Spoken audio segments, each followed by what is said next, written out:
So we are looking at South Africa, part two, part C. So this is part 2C. We're finishing up the events that are leading us right to the moment of decision. This is a shocking, really shocking moment. And when you're a senior, you're going to probably get more into this, where it may in fact be a South African government development, and they actually may have planned it. But again, we'll see how that plays out. For our class, we're just going to do more of an overview. When we create the context here, by 1959, the hopes of nonviolence really faded. South African government has refused any type of progress. Not only do they not repeal laws, they just continue to pile laws upon laws to divide, to conquer, to control, to dominate. And at this moment, with the treason trial lingering into 1959, the People's Congress is really beginning to splinter. The leadership, does the ANC provide the leadership that they need? Albert Lutuli, in some ways, is really paralyzed. He's paralyzed politically because he has no real authority in the confines of what the South African government looks like. But the world looked to him to continue the nonviolence, trying to create this romantic notion that Albert Lutuli could be the Gandhi of his country. And this really directs us right to this movement, this moment in time. And really, by the end of 1959, the ANC had declared 1960 would be the year of the pass, where they're going to protest the pass books on local scales, small scales, going back to maybe some types of their roots, really fearing that any escalation would bring more police violence. Well, this was a moment in which the radicals really begin to break away. This is when we see the rejection of the Freedom Charter by some of these radicals, with the Pan-African Congress, the PAC, which is a definitive group of radical protesters. They're going to really turn against negotiations, turn against nonviolence, and they begin to preach Africanism. Africanism is the belief that South Africa was African. So therefore, any non-African people need to be pushed out.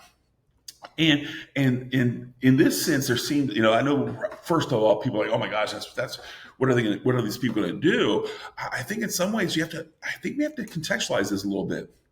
As long as the Afrikaners are there, what's been happening? Has there been any negotiation? So I do think this is a natural movement, a natural evolution of the movement. And the leader here is a photograph here to the right, Robert Sobukwe. Robert Sobukwe really embraced Pan-Africanism, reaching out to leaders like Kwame Nkrumah that we've talked about of Ghana, of Kenyatta of Kenya, maybe even Nasser. I think Nasser is probably more into Pan-Arabism. But again, this idea that what Africa looks like, if we wanted to connect it to the American movement, Marcus Garvey is a great example here. The idea that Africans were never going to be safe as long as the white government was in charge. And this just really begins to tell us, this is a poster here to the right that a little bit longer, but it just gives you the idea of what people believed. PAC organized this plan really in the face of the ANC's year of the past. They argued, Robert Sobukwe said, this is time for us to take large-scale protests to really show the world the violence that the South African government brings.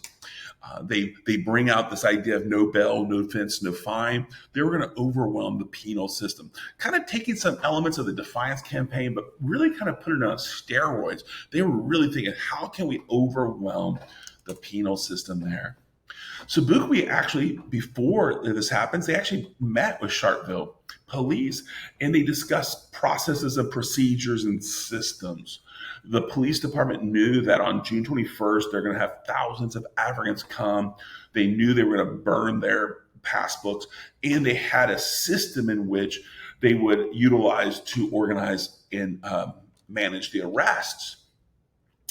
But instead of the police leadership really preparing for these mass arrests, they actually prepared for a militaristic response. They brought in military weaponry, militarized vehicles. They bring in the Air Force.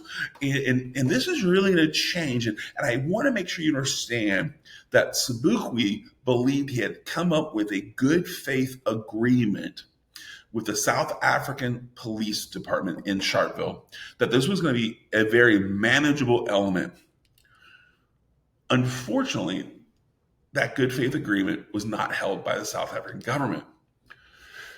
Yes, on the day of the protest, 5,000 to 7,000 gathered. The South African government reported 25,000. We now know that most likely is a overstatement in hopes to justify their real brutal action. Here we see an image of the morning. We see an African young man walking towards the Sharpeville, but notice a militarized police force there. That's a militarized police vehicle. A white journalist reported that the crowd was more festive than belligerent.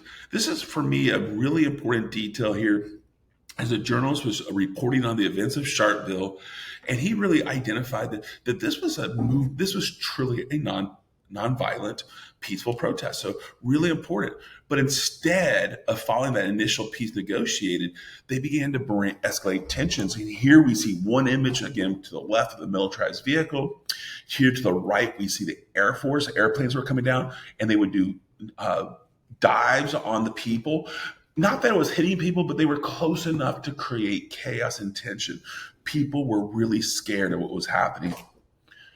And this is what led to the massacre. As the police police forces continued to escalate, they arrested the leaders instead of allowing the leaders to lead the followers into the sports arena. That once they arrested, the crowd had no direction, creating chaos, which anyone who knows about crowds know this is exactly what you do to create a riot. And then they fired on the peaceful crowd. Here we see images throughout. People ran in fear. The next two images are pretty violent. So if you don't want to look, just know that we're talking about people running in fear. Here we go. We see 69 are dead, many shot in the back.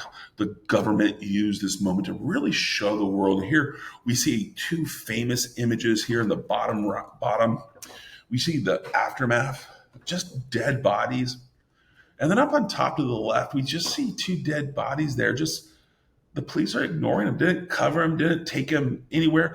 They're treating them like they're animals that have been just run over. Very important. So what's the results? The civil rights movement really comes to a halt. We already know the treason trial was happening. They were still under house arrest, the key leaders. So the civil rights is really going to halt. There's a sense of fear. This is a fantastic image of the funeral of the 69, excuse me. We see you see a pathway of death there. The world was shocked, but not reactive. This is, to me, so important. Yes, the United Nations made some political statements. Yes, they were doing some things that were kind of forcing some elements to kind of point out, to blame the South African government, but they did no sanctions. The world didn't know how to react. So what do? They decide that they're going to reward Albert Lutuli with the Nobel Peace Prize. And in 1961, the Nobel Peace Prize is given to him. And I do, as a historian, as I've kind of wrestled with this, for me, it's tokenism. It's the idea that the white world refused to do anything in support of the Africans, but they're going to reward the leader of the nonviolence in hopes they will continue the nonviolence. And the question is, how is that going to happen? The nonviolence movement has made things significantly worse. Well, let me not say it that way. What I want to say is the nonviolence has not achieved any progress, and the South African government clearly has turned and has militarized and has weaponized and has done some really terrible things.